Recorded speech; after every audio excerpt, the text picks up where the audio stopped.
ওরা আমার পঙ্গুত্বকে পুঁজি করে তোমাকে এই বাসায় বন্দি করে রাখবে, তোমাকে চাকরানির মতো কাজ করাবে।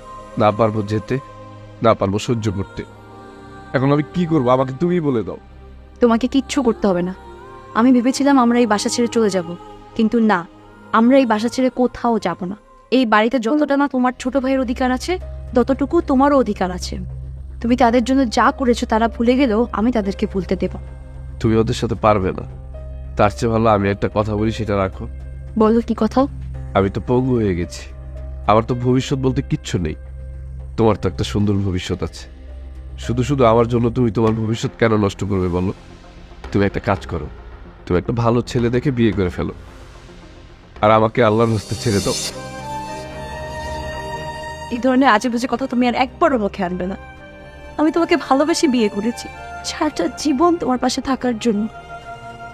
এই বিপদের সময় যদি আমি তোমাকে ছেড়ে চলে যাই, তাহলে আমি তোমার কিসের সহাধীন হইনি? আচ্ছা, আমার যদি এরকম কোনো বাজে সময় আসতো, তুমি কি আমাকে ছেড়ে চলে যেতে? কখনোই না। তাহলে তুমি কিভাবে ভাবলে আমি এই বিপদের সময় তোমাকে ছেড়ে চলে যাব? কিন্তু তুমি ওদের সাথে পারবে না। আমাকে পারতেই হবে। আমি একটা গরিব ঘরের মেয়ে, সারা জীবন যুদ্ধ করে এসেছি। তোমাকে নিয়ে জীবনে যুদ্ধ করে এগিয়ে যাব। যেহেতু তোমাকে ছেড়ে পালিয়ে যেতে পারবো না, সেটা তোমাকে নিয়ে জীবনে যুদ্ধ করে যাব। কি বলছো এসব? হ্যাঁ, তুমি একটা গরিব ঘরের মেয়েকে ভালোবেসে বিয়ে করেছো বলে বিয়ের প্রথম দিন থেকেই তারা অন্যায় অত্যাচার করে যাচ্ছে। আমাকে মেনে নেয় নাই, আমাকে বাসাতেও উঠতে দেয়নি। তোমার মামা এসে আমাদেরকে বাসায় তুলে দিয়েছিল। এইসব কথা কি তুমি ভুলে গিয়েছো? না, আমি কিচ্ছু ভুলিনি, আমার সব মনে আছে। আমি গরিব ঘরের মেয়ে বলে এতদিন পর্যন্ত সকল অন্যায় অত্যাচার সহ্য করেছি, কিন্তু এখন আমি প্রতিবাদ করব। তোমার জন্য প্রতিবাদ করব। এই বাড়িতে যেমন তোমার ছোট ভাইয়ের অধিকার আছে, তেমন তোমারও অধিকার আছে। আমি তোমার সেই অধিকার আদায় করবই। আমি এক্ষুনি মামাকে ফোন দিব। এটা অবশ্য তুমি ঠিকই বলছো। তুমি এক কাজ করো, তুমি আমাকে এখনই একটা ফোন দাও আর বলো আজকের ভিতরে ঢাকায় চলে আসতে।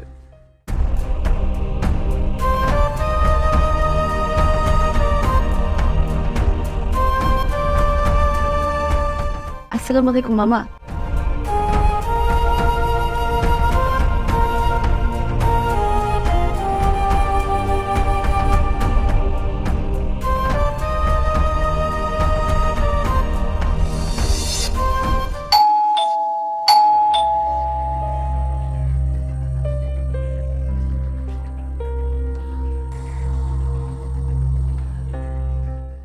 আরে ভাইজান, তুমি কোনো রকম কল দিলে না, কোনো কিছু না, হঠাৎ করে চলে আসলে।